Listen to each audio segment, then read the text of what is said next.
Diba, de Baia, sempre bem disposto. Sempre. Mais uma vez aqui para poder agraciar-nos com seu conhecimento.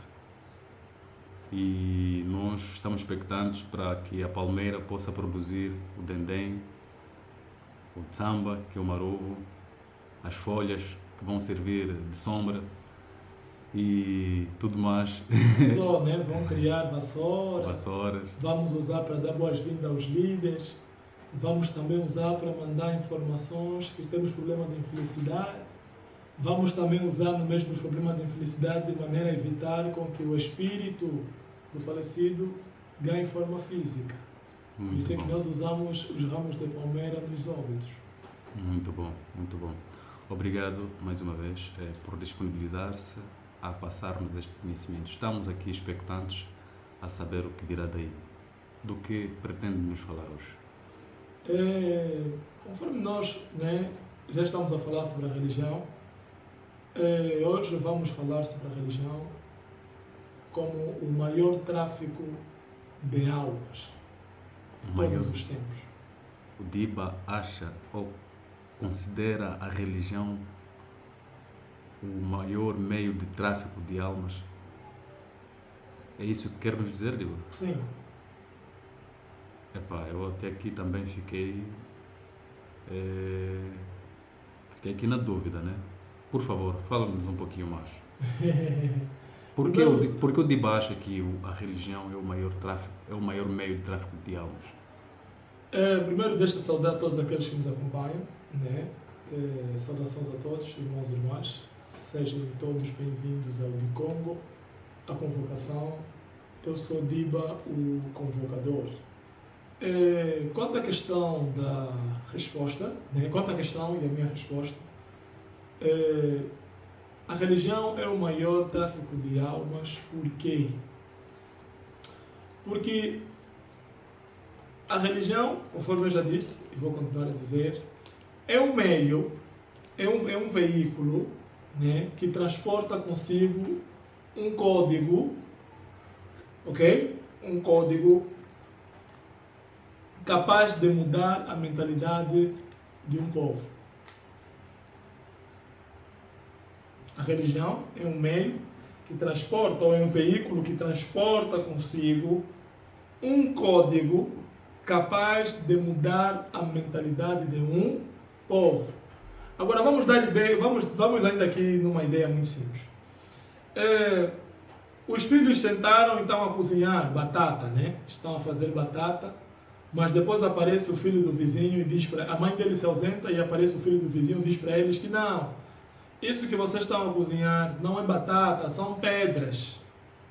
Vocês têm que deixar isso aqui e seguir a vossa mãe, porque a vossa mãe vos enganou, isso não são batatas, são pedras. O que essa pessoa fez? Influenciou o conhecimento que essas outras tinham. Logo, ele acabou por mudar a mentalidade dessas mesmas pessoas. Mas só que quando eles foram procurar a mãe deles, chegando lá, não encontraram a mãe, né? Não encontraram a mãe, e quando voltaram, já não encontraram nem sequer a panela de batatas, ok? Só encontraram já as brasas aí, os últimos sinais que havia aqui fogo, mas não encontraram nem sequer a panela, nem sequer as pedras. Ok? Por quê? Porque elas foram enganadas. Foram levadas a acreditar que o que elas estavam a fazer estava errado e o que lhe foi apresentado estava certo. Ok? Então a consciência dessas pessoas mudou. O que eles tinham como conhecimento foi mudado através de uma influência externa, tal como é a religião, né? Tal como é a religião, ela... nós não estamos aqui a citar especificamente essa ou aquela religião. Estamos a falar da religião no seu todo, porque existem várias religiões. Se eu, em meu território geográfico, chega uma religião que me é apresentada, imposta ou ensinada, de maneira a me dizer assim, olha, tu tens que seguir essa religião para que possas alcançar esse ou aquele objetivo, é uma mudança da minha mentalidade, porque essa religião não me encontrou em centro de princípios, né? Em centro das minhas crenças ou em centro do meu próprio conhecimento. Então, se essa religião não me encontrou em centro, é porque eu já tenho uma mentalidade, eu já tinha uma mentalidade. O que é necessário que essa religião faça? Essa religião deve mudar a minha mentalidade. Por isso é que a religião é todo veículo. A religião é um veículo, ou é um meio que transporta uma mensagem codificada. Ok? É uma mensagem codificada capaz de mudar a mentalidade de um povo, de todo um povo. E a mensagem codificada por quê? Porque as mensagens da religião elas nunca são claras. Elas são muito codificadas, têm sempre código em volta de código, elas nunca são claras. Por exemplo, não existe uma única religião que sente e volte toda a glória, toda a honra, todo o louvor ao princípio genético da pessoa. Ok? Toda a glória, todo o louvor é sempre voltado aos profetas, aos salvadores, aos enviados e ao próprio divino apresentado nesta religião. Mas a própria genética da pessoa, ou seja, voltar para onde a própria pessoa veio, isso não é de tudo apresentado. Então, essa mensagem ela é codificada. A mensagem que a religião traz, ela é codificada. Todas as religiões têm essas mensagens codificadas. Por isso é que há coisas que, se perguntares aos crentes dessa mesma religião, eles vão dizer que não, até aqui tenho que perguntar nos anciãos, até aqui tenho que perguntar nos líderes, até aqui tenho que perguntar nos superiores. Ok? Até aqui tenho que perguntar nos que mais conhecem. Mas ele próprio não conhece. Porque a religião é uma mensagem codificada. Só que o grande problema é o seguinte: um homem nasce na família. O homem é membro de uma família.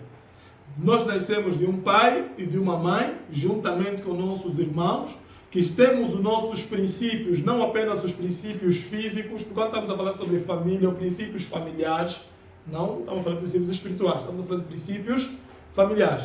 Todos os princípios familiares, ou seja, todos os verdadeiros princípios familiares, estão ligados aos princípios ancestrais desta família.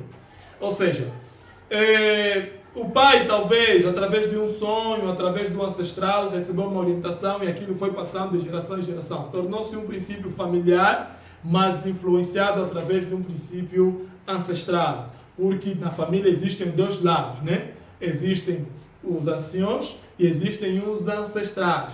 Ok? Os anciões são aqueles, os nossos mais velhos que vão crescendo, irmãos mais velhos, os pais e tal, que vão passando nessas fases da vida até atingir a fase anciã. Ainda não se tornar ancião, né?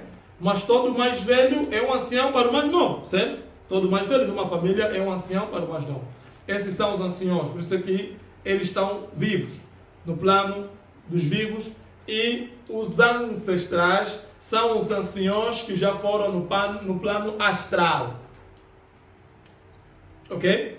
Por isso que os anciões estão vivos e os ancestrais são aqueles que já não se fazem mais parte do plano físico, ou o mundo dos vivos. Então a família também tem os seus próprios princípios. A família é toda ela uma ordem. Ok? A família é uma estrutura com princípios espirituais também. Porque os princípios espirituais familiares dessa mesma família, os princípios familiares, estão ligados com os princípios naturais, estão ligados com os princípios espirituais, porque o homem, ele é a representação de várias forças, começando pela sua própria família, a família que é o pai e a mãe, que representam forças ancestrais, que são seus pais, que já estiveram aqui e foram, mas continuam interligados. Esses pais que apresentam mensagens naturais, porque os ancestrais entendem o mundo de forma muito mais natural, e as mensagens deles são orientações que nós devemos aplicar para que possamos seguir o ciclo natural das coisas. Então vamos encontrar que dentro de uma família tudo está constituído. Princípios espirituais, princípios naturais, tudo isso formam os princípios ou princípios espirituais, princípios ancestrais, princípios naturais, tudo isso forma o princípio familiar. Então, o membro de uma família já tem uma mentalidade construída. Estamos a entender essa parte da mentalidade? O membro de uma família já tem uma mentalidade construída. Agora, sendo uma influência exterior que entra no interior ou no seio desta mesma família e traz um pensamento diferente, vamos ver, por exemplo, numa família, alguns são membros da religião islâmica, são fiéis da religião islâmica, alguns são das testemunhas de Jeová, alguns são do budismo, hinduísmo. Vamos encontrar essa divergência dentro do próprio seio familiar. Se dentro do próprio seio familiar há essa desordem, é claro, é como o corpo humano. Se o corpo humano detecta um corpo estranho, o que é que o nosso estado imunológico diz para nós? Que é um corpo estranho. Daí se manifesta o quê? Uma doença, certo? Vai se manifestar uma doença. E as nossas famílias estão doentes. Mas isso aqui eu vou falar num outro vídeo. As famílias estão doentes. É o nosso próximo tema, né? Entre tantos temas que nós vamos falar sobre isso. Mas dizer o seguinte, detecta-se isso porque a família está doente, porque há uma influência externa que entrou, está a influenciar dentro, não é influenciar. Devemos entender as diferenças, ok? Influenciar é outra coisa, influenciar é outra. Ok? Vamos passar aqui. Então, com isso nós devemos entender que quando os membros de uma família começam a ter essas divergências religiosas, eles começam a quebrar aí fora do padrão da família. E isso deixa de ser família. Porque somos famílias por causa da genética, mas a genética também é transformada. Por causa de quê? Por causa da maneira como nós lidamos com as emoções. Então a família, que é uma ordem, torna-se uma desordem. Os fundamentos espirituais serão abalados. Os fundamentos espirituais serão abalados, porque é a responsabilidade de cada membro de uma família garantir para que os fundamentos desta família sejam salvaguardados. Por isso é que o filho é a representação dos pais. E os pais apresentam-se na sociedade através de quem? Dos filhos. Os filhos são a representação dos pais e os pais apresentam-se na sociedade através dos seus filhos. É daí que olha-se para um filho e diz: esse é mal educado. Esse é muito educado, muito bem educado. Quem educou mal? O educador. Quem é o educador? Os pais. Ok? Então, agora, a religião e a família, vamos encontrar aqui religião como um sistema, né? Vamos dar, por exemplo, o cristianismo, o islamismo, e a família. Estamos a falar de quantas religiões nesse momento? São duas.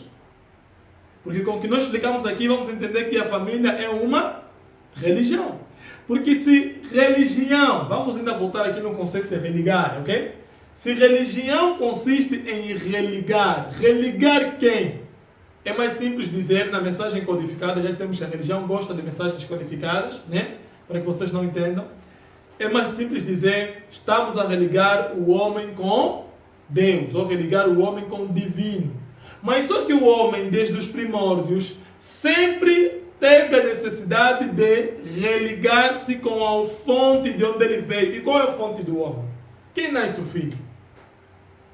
É a mãe. Por isso é que nas famílias tradicionais, né, nas nossas famílias mais antigas e mais tradicionais, vamos encontrar vários rituais, né? Os rituais de iniciação, como a mucanda, o efico, entre outros. Essas iniciações não eram conhecimentos externos, tipo pegar algo externo para que o homem se apresente na sociedade como alguém. Não, eram conhecimentos apresentados que facilitavam o homem ou ensinavam o homem, né, a representar os seus princípios familiares. Porque lá você vai, por exemplo, aprender a importância de uma mulher, como tratar uma mulher, como fazer isso, como participar na vida da família, como resolver os problemas, como tratar um homem e tal. Tudo bem. Mas os princípios que vão fundamentar esse teu conhecimento de como, porquê, virão de onde? Virão da própria família. É a própria família quem vai educar. É como nós aqui. Nós demos os princípios, apresentamos os princípios, mas é a própria família quem vai educar. É a própria família, o próprio pai é quem vai dizer que não, o meu é até aqui, ok? E o filho vai dar continuidade nisso. Quando o pai transmite ao filho, o filho transmite ao filho, é uma herança que passa. Que quando passa na primeira, na segunda e na terceira geração, isso é que se chama tradição. A tradição. A tradição. Então, vamos encontrar, por exemplo, nos judeus, na Bíblia Sagrada, né? Chamada Bíblia Sagrada, nos judeus. O Pentateuco, que são os 5 livros de Moisés, é o que, na verdade? É uma tradição. O Pentateuco é uma tradição porque conta a história tradicional desde Gênesis para tentar explicar a relação entre o mundo e a criação do homem. Mas depois disso só se fala da história dos homens, de Adão, de Eva e de seus descendentes, a divisão de seus descendentes, os conservadores, né, dessa descendência. Quem são os conservadores dessa descendência? Até chegar na própria história que nos foi apresentada de Jesus. Trata-se de genealogia. E genealogia é quê? É tradição. Ou seja, está-se a fazer valer a própria religião através da própria genealogia. Está-se a fazer valer a própria religião através da própria genealogia. Então, a tradição é religião. Porque se for reconectar, vais te reconectar ao quê? Ao que te foi passado como tradição.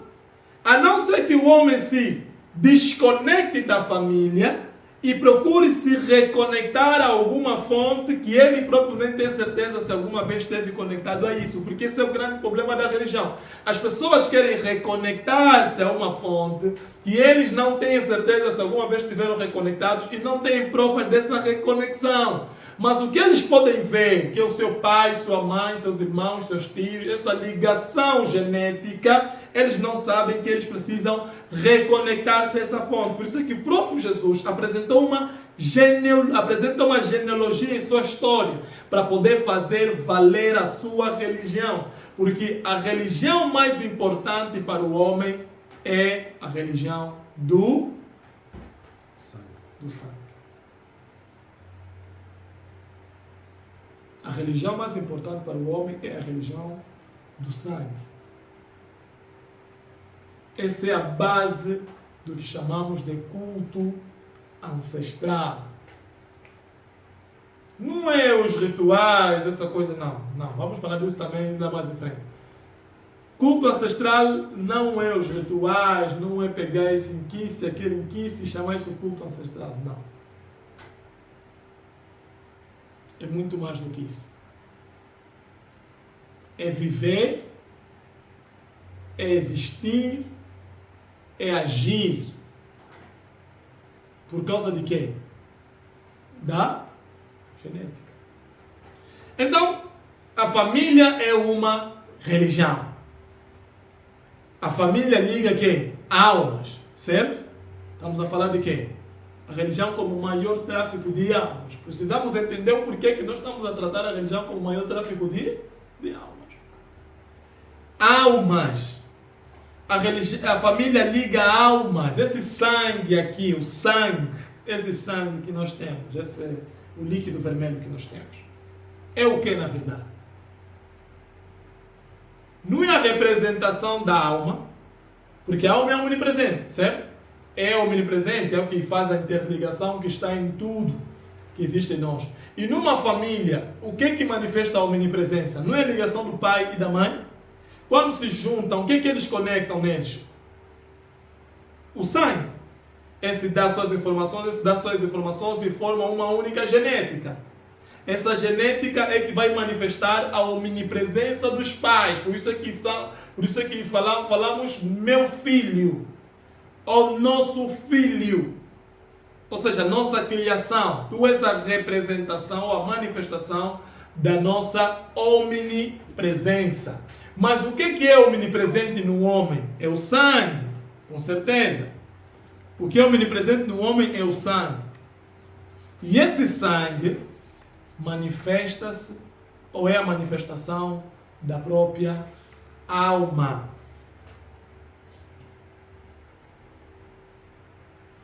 É a manifestação da própria alma.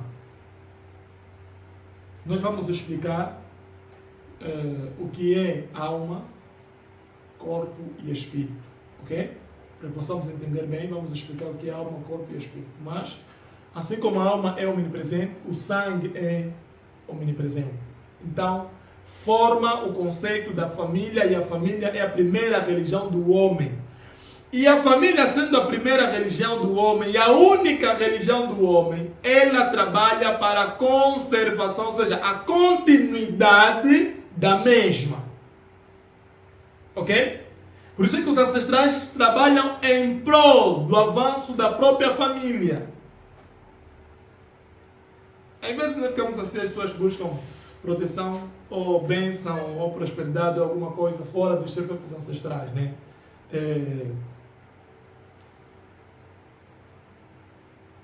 Não, vou falar isso nas religiões satânicas. Vou explicar isso quando falar sobre religiões satânicas, mas que já dá para entender um pouco aqui, né? São as religiões contrárias que não acompanham o próprio ciclo da natureza, mas trazem consigo códigos, mensagens codificadas, que você deve se voltar a Deus, que Deus deu o seu único filho, que Deus fez isso, Deus mandou o último profeta. São mensagens codificadas, mas que o próprio homem, quando é questionado, não sabe explicar. Se diz, nós explicamos, nunca foste bem questionado. Nunca foste bem questionado. Então a família tem essa tendência. A família é mesmo uma religião. É uma ordem. A elevação do homem, a queda do homem, o sucesso do homem depende de como ele lida com a sua própria genética, a sua própria gênese. Por isso que nós temos hoje os problemas que nós estamos a viver. Vamos olhar, por exemplo, para os povos africanos, né? A problemática que nós vivemos hoje. Hoje aparece todo tipo de religião para poder dar ênfase às origens dos problemas. Há quem vai dizer que é a queda do diabo, há quem vai dizer que é a maldição, mas no final a origem dos problemas africanos é a falta de estrutura das famílias. Ou seja, não seguir o ciclo natural da Gênesis. Ok? Não seguir o ciclo natural da Gênesis. Então a família vela para que as almas existentes ou pertencentes a essa família, sendo a família uma ordem, a família vela para que essas almas sejam salvaguardadas. Por isso é que nós falamos sobre nossos ancestrais. Todo mundo vai falar sobre seus ancestrais, as experiências com os ancestrais, os sonhos com os ancestrais, e não só a influência dos ancestrais nas nossas vidas, direito ou indiretamente, né? Vamos falar disso. Por quê? Porque esses ancestrais são, na verdade, os nossos anjos da guarda. Por quê? Porque se nós temos uma casa, por exemplo, e ninguém estiver a cuidar desta casa, a não ser que um membro da família se preocupe, nós temos um terreno que o papai deixou, ou que o tio fulano deixou, deixa ele lá ver e fazer uma limpeza. Quem virá fazer limpeza é alguém que quer se apoderar daquilo. É o mais claro. Se não for um filho de casa fazer a limpeza, quem virá fazer limpeza é alguém que quer se apoderar da casa.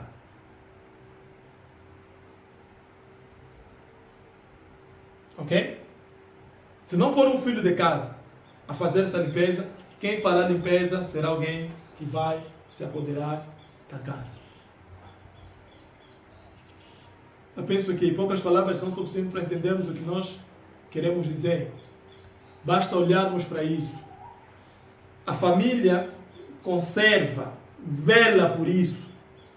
Então, se quem cuida da casa, quem vai fazer limpeza é alguém que pertence à casa.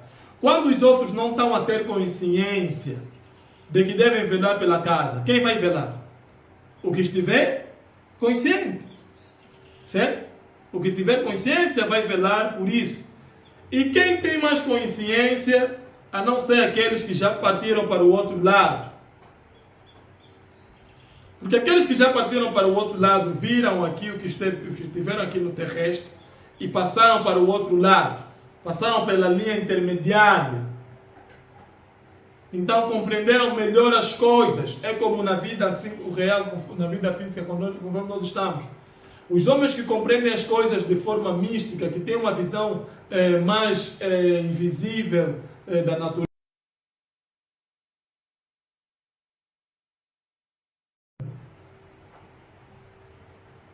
conhecendo os riscos, os cuidados a ter e não só.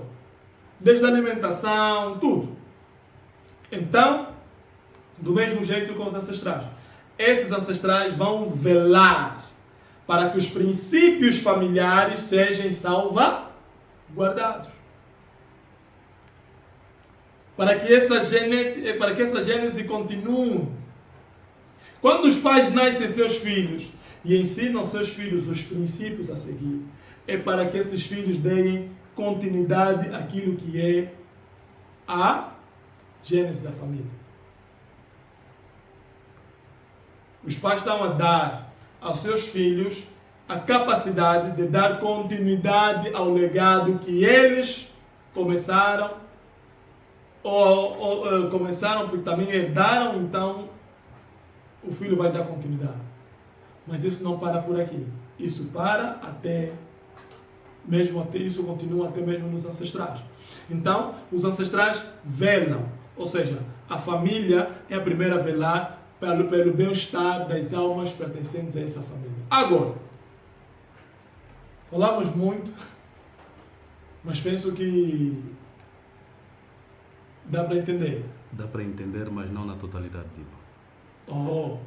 Sim. Onde entra o tráfico das almas? Antes de mais, o Tiba disse que poderia definir alma, corpo e espírito. Por favor, elucida-nos primeiro o que é a alma, o que é o corpo, o que é o espírito.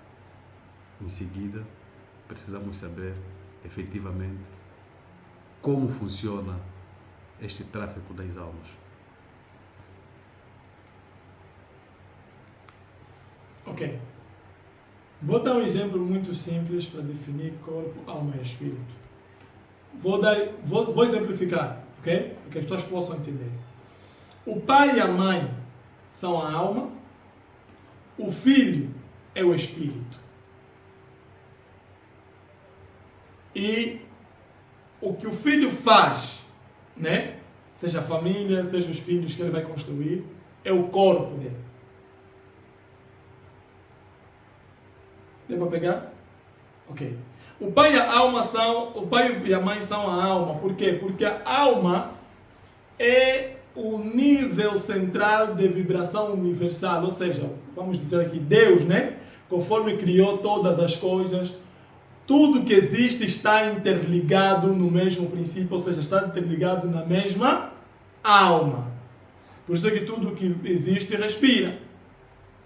Ok? Tudo que existe respira. Está interligado na mesma alma. O espírito vai ser o quê? O espírito vai ser a emoção. Ok? O espírito vai ser a emoção. Porque a emoção é que nos permite nos comportarmos. Ok? A emoção é fundamentada em quê? A emoção é fundamentada pelos aspectos que constituem a própria existência de cada um desses espíritos. Ou seja, o teu signo astrológico vai influenciar, a tua própria genética, né? Vai influenciar o dia em que você nasce, a hora em que você nasce, tudo isso vai te formar. E quando te forma, te dá uma emoção. Mas essa emoção está baseada no princípio omnipresente que você recebeu. Ou seja, a gênese que você recebe do teu pai e da tua mãe. São eles que vão ser a base das tuas emoções, como resultado de tudo que você constituiu para que possa ser uma existência. Isso aqui é o espírito, a emoção, ok? Já a alma é a base da vibração, ou seja, todas as coisas que existem têm a vibração do Criador. Tudo que existe tem o mesmo nível de vibração. Por isso é que todas as coisas têm força. As folhas curam. A medicina não é feita à base de quê? Do que é natural. As folhas curam e não só. O dia, o sol, a água, o fogo, tudo cura. Por quê? Porque tudo tem o poder, a característica omnipresente, a alma de Deus. Se Deus é poderoso, todo-poderoso, então tudo vai ter poder. Se Deus é onisciente, é sábio, então tudo vai ter uma sabedoria, tudo tem uma informação, tudo tem um conhecimento. Ok? E se Deus é onipresente, tudo vai estar em vários lugares também. Ou tudo vai estar interligado. Então, essa é a definição básica que eu posso dar aqui, para as pessoas possam entender. Alma, espírito e o corpo. Ok? Alma, espírito e corpo, para que as pessoas possam entender. A alma é o centro vibracional, é a energia de base, conforme diz do princípio. Os homens, os anjos, Deus, temos todos o mesmo nível vibratório, porque temos todos a mesma alma. Ou seja, temos todos a mesma força, né? Porque temos todos a mesma alma. Mas o problema das nossas forças, a maneira como nós usamos as nossas forças, é condicionada pelas nossas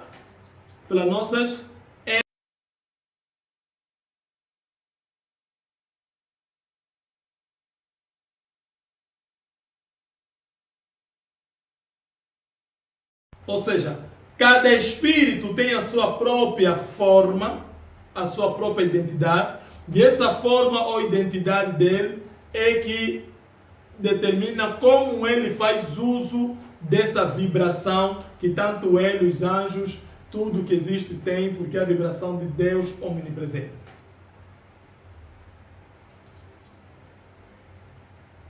E o corpo vai ser o meio que o espírito usa para poder comunicar-se no plano físico, para poder se apresentar.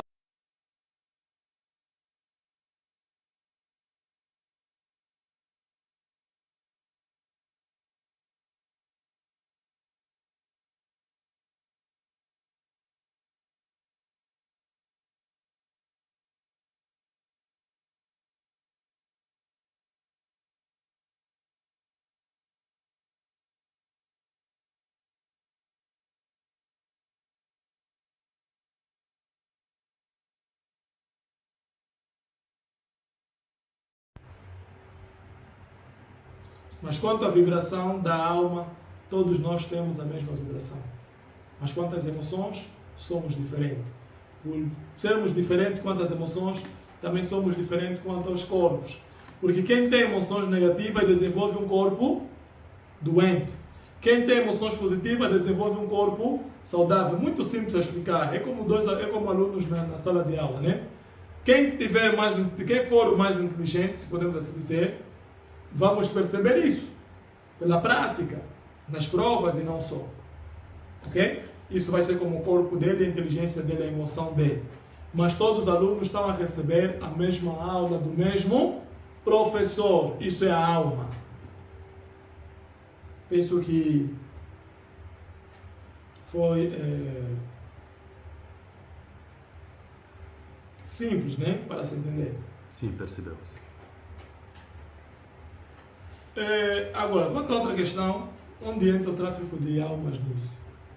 Conforme já explicamos aqui desde o princípio, a família trabalha para a conservação das almas. Ok? A família tem uma única alma porque ela tem uma única gênese. Então, é a família que deve velar para que essa espécie se mantenha. Podemos olhar isso nos animais. O que os animais fazem, mesmo depois de nascer? As mães ou os pais cuidam de suas crias, né?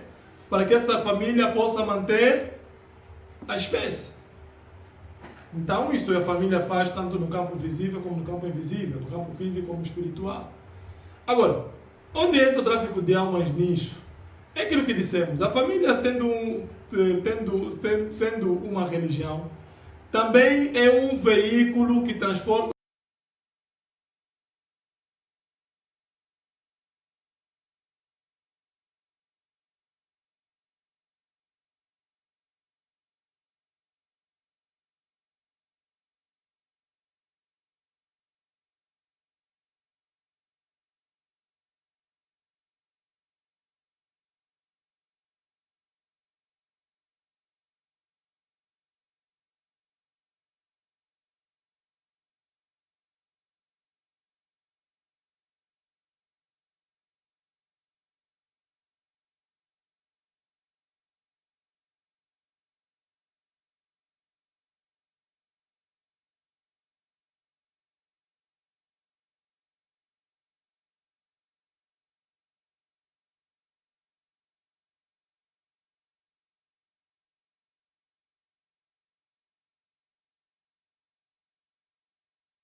o ladrão não vem senão para matar, né, para roubar, né, e destruir. Esse é o objetivo do ladrão. Porque o que saiu, o que está solto, é fácil de ser dominado. Então, se a religião chega no seio de uma família e não consegue impactar toda a família, precisa impactar um outro, para amanhã dizer que eu também formei a minha família islâmica. Você está falando que você formou uma família islâmica estando dentro de uma família cristã, mas essa família cristã é o resultado de uma família tradicional, que abandonou, né? Que deixou a sua tradição, se converteu e seguiu o cristianismo, e do cristianismo houve alguém que saiu, se converteu ao islamismo, e essa pessoa teve seus filhos e iniciou seus filhos, ou preparou seus filhos.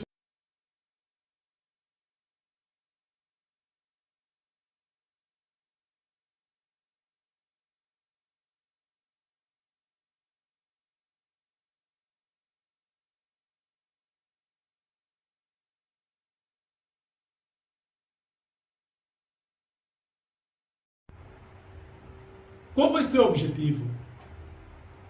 É o tráfico das almas. Porque toda religião tem um objetivo. Toda mensagem de uma religião tem um objetivo. O grande objetivo das religiões nunca foi o paraíso, nunca foi o inferno. Apesar de acrescentarem isso dentro daquilo que são os seus objetivos a alcançar. Nunca foi paraíso, nunca foi inferno. A base, o objetivo de toda religião é sempre o quê? A implementação do poder. Ok? O domínio político. E para que haja domínio político é necessário que haja domínio religioso.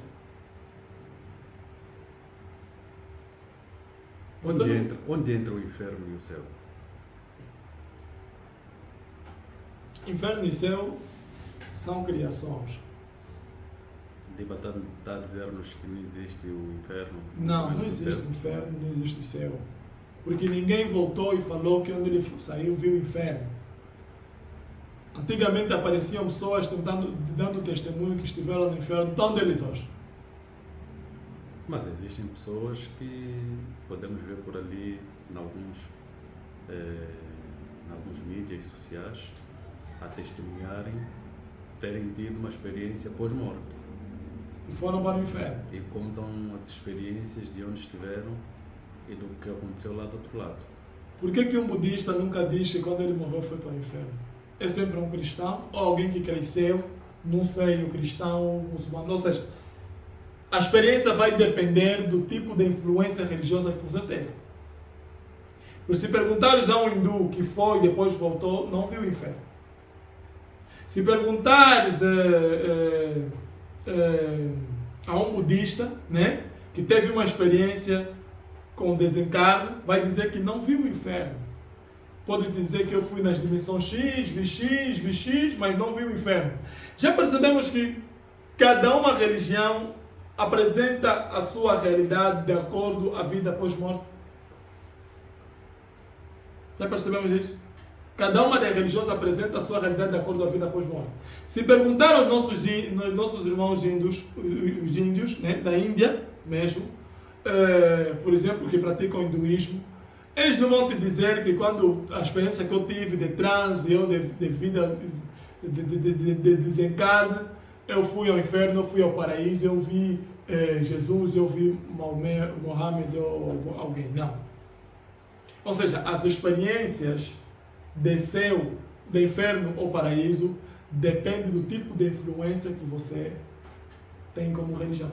E o que cria isso? As pessoas devem saber que a mente tem a capacidade de criar mundos. Quando você morrer, saiba hoje, e quando você morrer, antes mesmo de partires para qualquer lugar, você vai enfrentar os mundos que a tua própria crença criou. Ouvíamos antigamente, nossos pais diziam, nossos avós, bisavós lá, diziam o quê? Que quando você morrer, você vai para a aldeia. Não é assim? Você vai para uma aldeia onde vai se encontrar com teus ancestrais e vão te receber. E hoje nós que já temos prédios, essas coisas, como é que fica? Vamos de novo para a aldeia ou vamos para uma cidade já bem formada? O grande problema da religião é tentar trazer mensagens codificadas que quando procuramos entrar na profundeza para buscar as suas explicações, não haverá explicações. O árabe diz assim, que quando você morrer, aparecerão dois anjos, que eu não lembro muito bem o nome, mas aparecerão dois anjos. Penso que um dos anjos pode ser Jibril, né? Que eles chamam Jibril e Gabriel, nesse caso. Aparecerão dois anjos com um rolo e te farão perguntas. Penso que são três perguntas ou 13 perguntas, penso alguma coisa. Mas nessas 3 perguntas principais vão perguntar: quem foi o teu Deus enquanto vivo? Se tu responderes Allah, tá bom? Se responderes Jeová, não. Já está punido.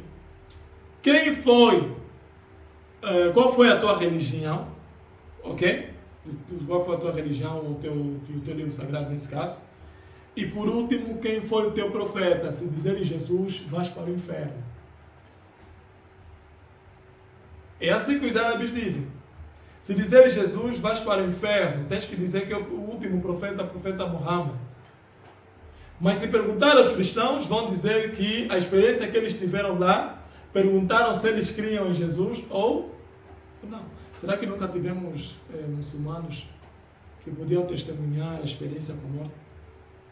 Por que esses testemunhos diferem muito? Por que se nós ir nas aldeias de nossos antigos, vamos ver que os testemunhos também lá sobre a morte diferem muito?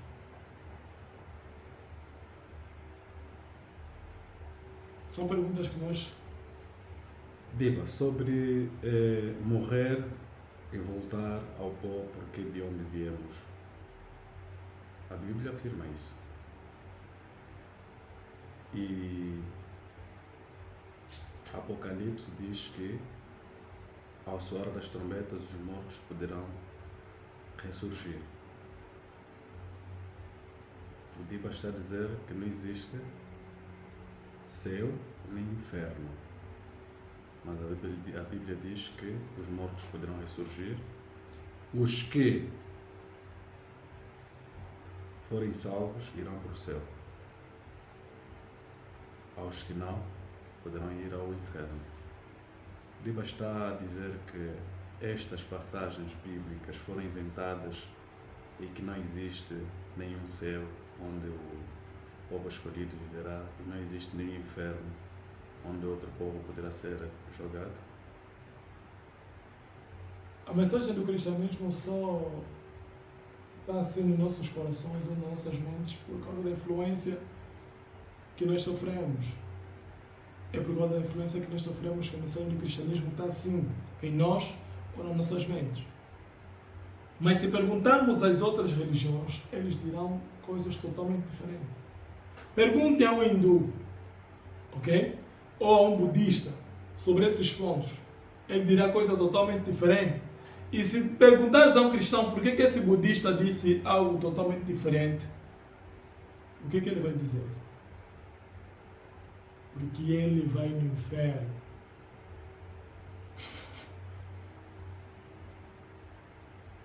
Qualquer teoria de um monge sobre vida após morte, para um cristão, ele vai para o inferno. Os conceitos das religiões, as religiões criaram seus próprios conceitos. Os homens vivem tempos e tempos, os homens começaram a viver muito tempo. E os conceitos foram ganhando outras formas que hoje nós chamamos de mitologias. As mitologias surgem através de quê? Através, muitas vezes, de estudos apresentados por outras pessoas que foram fazendo estudos, foram apresentando seus estudos e uma geração vem, outra geração vem, outra geração vem, não entende qual é a base disso, por que se escreveu isso, e ele vai apresentar como se fosse a verdade. A própria palavra inferno foi uma palavra mal traduzida no português. Foi mal tirada das línguas originais e mal passada nas línguas que nós falamos hoje. Ok? E mal trazida nas línguas que nós falamos hoje. A religião islâmica é uma religião que sofreu muita influência do próprio cristianismo. Então, de acordo com as religiões, a religião é um meio. A religião é um meio ou um veículo que transporta uma mensagem codificada para poder mudar a mentalidade de um povo. É a mesma mensagem codificada e cada religião tem a sua mensagem codificada. Mas não tem prova do que eles dizem. Mas mediante isto, mediante tudo o que o Diba está a dizer-nos, passa-se a percepção de que, ao invés de ser um meio de transmissão de um conhecimento de um lado para o outro, né? De um lado astral, de forma codificada para a nossa realidade, a religião tem sido usada para o domínio. É isso que está nos transmitir, Diba? Sim, a religião é usada para dominar. A religião é um tráfico de almas. Por quê? Esse tráfico de almas, só para fechar aqui, esse tráfico de almas ganhou uma outra forma, uma outra potência depois da abolição do tráfico humano. Mas o tráfico humano não vem a posterior? Sim, o tráfico humano vem a posterior, mas a religião não era tão influente quanto é hoje. Porque nós podemos entender que geograficamente cada povo tinha a sua própria identidade cultural e não só. Essa resistência, eu aqui resisto contra a religião que me é trazida, ou a mensagem codificada que me é trazida, né? Criou o choque entre os povos. E os que resistiam, por isso é que surgiu o tráfico de escravos. O tráfico negreiro. Começou a tirar os que resistiam, são esses que eram levados como escravos e eram vendidos. Os que não resistiam são os que hoje usam terno, a gravata, essa descendência. São esses que aceitaram com tranquilidade a Bíblia, aceitaram as línguas dos colonizadores, aceitaram tudo. Por quê? Porque eles aceitaram a religião deles. Ou seja, aceitaram ser mudados, transformados pela mensagem codificada deles. Então os que não aceitavam eram levados cativos e eram vendidos como escravos. Só que depois, com a resistência, aboliu-se o tráfico negreiro, porque não é algo que era bom mesmo aos olhos humanos. Então, o que seria mais fácil? Mais do que o tráfico de homens, mais do que traficar homens, nós podemos mudar a mentalidade deles. Nós podemos mudar a mente deles. Porque se nós mudar a mentalidade de um homem, nós conseguimos ter ele sob o nosso domínio. O tráfico de escravos era um tráfico de almas, traficava-se pessoas, eram almas que eram traficadas, tiradas dos seus familiares, serem colocadas como escravas para trabalharem como escravas. Depois de abolir-se isso, o método atual que se usa é o tráfico de almas através da religião.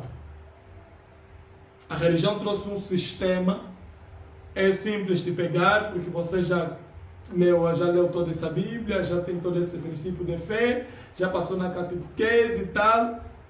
Você nunca vai reivindicar, você nunca vai perceber que a tua terra, por exemplo, né, está a ser invadida. Ou você nunca vai perceber que o que é teu está a ser tirado, porque já te foi mudada a mentalidade. E você vai se comportar de acordo com a mentalidade que te foi mudada. Então a religião é o maior tráfico de almas que existe. E a religião é usada para traficar as almas. As religiões que são usadas de caráter regional, somos uma família, somos toda uma nação e temos uma nossa religião que não destitui o homem dos seus princípios familiares, porque a primeira religião do homem é a religião da genética. Agora, porque a religião da genética é que conserva as almas. Agora, todo tipo de religião que está ligada ao externo, que não religa o homem à sua família, aos seus princípios familiares, em vez de salvaguardar, em vez de conservar essas almas, elas traem essas almas, tirando elas do seu ponto, da sua fonte, do seu ponto de origem, para levá-las para fora. E o que acontece quando elas são levadas para fora? É como tirar uma criança na sua casa e dizer que estamos a levar essa criança para o Japão, estamos a levar essa criança para... O que vai acontecer com essa criança? É claro que essa criança, naturalmente, deixa de ser membro da sua família, certo? E vai se tornar um servo de qualquer pessoa. Porque o meu filho que é tirado do seio familiar para ir viver em um outro território, no final vai se tornar servo de qualquer pessoa. Conhecemos essa realidade, direito ou indiretamente. Conhecemos.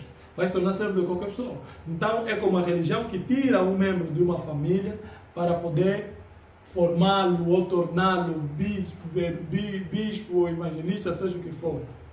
Isso, eles estão a fazer um tráfico de almas. Estão a preparar alguém para um tráfico de almas, porque toda pessoa que apresentou a religião, todos os estados que apresentaram a religião, apresentaram com um objetivo. O Estado Islâmico, seja o Estado Romano, todos eles, quando apresentam a religião, apresentam com um objetivo: alimentar as suas forças superiores, espíritos com quem eles fizeram os pactos, para serem alimentados. E quem sai a beneficiar é sempre a descendência dele. Veja os que seguem o Islã. Existem pessoas mais ricas do que os árabes no islamismo? Existem? Claro que não. Veja os que seguem o cristianismo. Existem pessoas mais ricas do que os próprios romanos ou os ocidentais do próprio cristianismo? Ou os que seguem o hinduísmo? Existem pessoas no hinduísmo mais ricas que os próprios índios? Existem? Claro que não. Por quê? Porque você acaba sendo um agregado. Foste agregado dentro daquela religião. Por isso que você diz que somos co-herdeiros. Mas Isso é um outro ponto, ok? A religião é o maior tráfico de almas de toda a humanidade. Obrigado, Diva. Até a próxima.